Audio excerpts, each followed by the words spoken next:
All right, everybody, let's do an example now where we find the centroid of a shape, and we're going to do this by integration.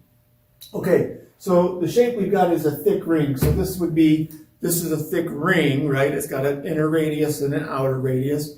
In this case, the inner radius is capital A and the outer radius is capital B, and it's only half a ring. Okay, so it's only like the upper half of this ring. It's not the entire ring. So inner radius of capital A, outer radius of capital B. All right, so there's my ring, and I want to know where the centroid of this is. Now, a couple of things are really cool. One, symmetry. When I go to find x bar, the centroid along the x-axis, because I have symmetry, same area on the left of the y-axis as I do on the right, then I can say that the centroid must be in the middle, so it's somewhere on the y-axis. Okay, it's somewhere on the y-axis. So x bar is equal to 0. So I've eliminated one of the two, I haven't eliminated, I found one of the two coordinates very simply just by using symmetry arguments. But another one, then, I'm going to have to do integration. Now, in the past, we found y bar, when we talked about this, it would be the integral of y dA over the integral of dA. But to do the integration in the y direction would involve x squared plus y squared equals r squared, and I don't want to do that.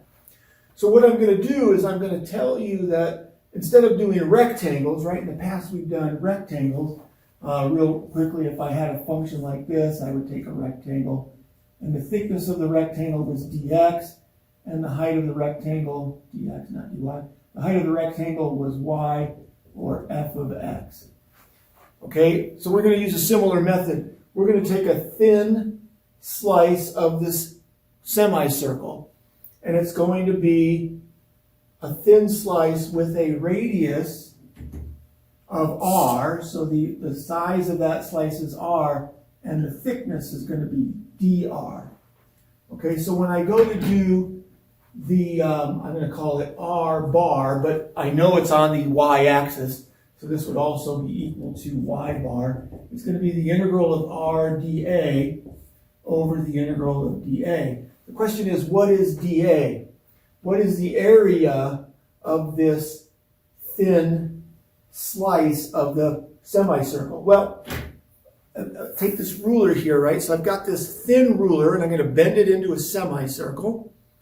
And then the thickness of this ruler as you're looking at it edge on, so I don't care about this thickness, ignore that. I want to know the thickness here. This thickness right here is dr. And so the area of this rectangle created by the edge of the ruler is length times height. Now the height is dr, but what's the length? Well, when it was in a semicircle, it is the length of a semicircle, which is half the length or half the circumference of a circle. So the length is half the circumference of a circle of radius r.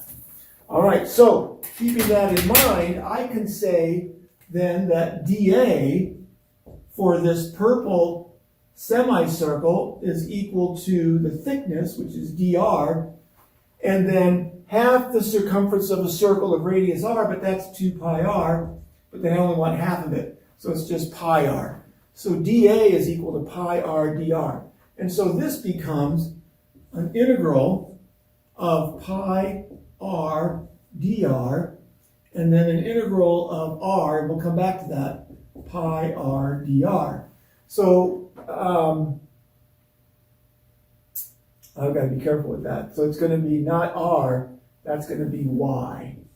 That's going to be y. So the question is, where is the centroid, the y position of the centroid for this semicircle? Well, I go back into my textbook and I look it up and I get a figure like this, and it tells me that y bar is equal to 2r over pi.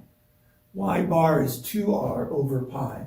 So this becomes 2r over pi. So there's my y bar. Okay? And so now let's do all of this. I'm going to ignore that r bar. Let's just keep it as y bar, keep our life simple here. Okay, so I can see that those pi's go away. I'm going to pull the 2 out, and I'm going to pull the pi out. Okay, and so this becomes, the 2 and the pi have come out. And I have an integral of r squared dr, and I'm going to integrate from a to b, because the inner radius is a, and I'm integrating to the outer radius, which is b, right? So I'm going to integrate from a to b. Same thing in the denominator. I'm going to integrate from a to b, and the pi's been pulled out, so this is just r dr. Well, that's pretty straightforward. I got 2 over pi. It's the integral, this is going to be r cubed over 3. R cubed over 3. Make that cube.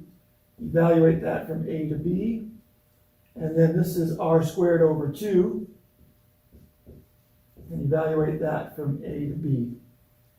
And so when I do that, I'm going to end up with, I've got a 2 over pi here, I've got a 3 there. This 2 is going to come up to the, I'm dividing by 1/2, which is the same as multiplying by 2. 2 times 2 is 4.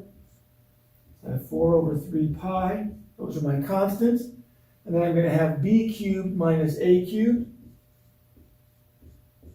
in the numerator, and b squared minus a squared in the denominator. And this will be the y position of the centroid for this thick ring. Will be the y position for the centroid of the thick ring. Okay?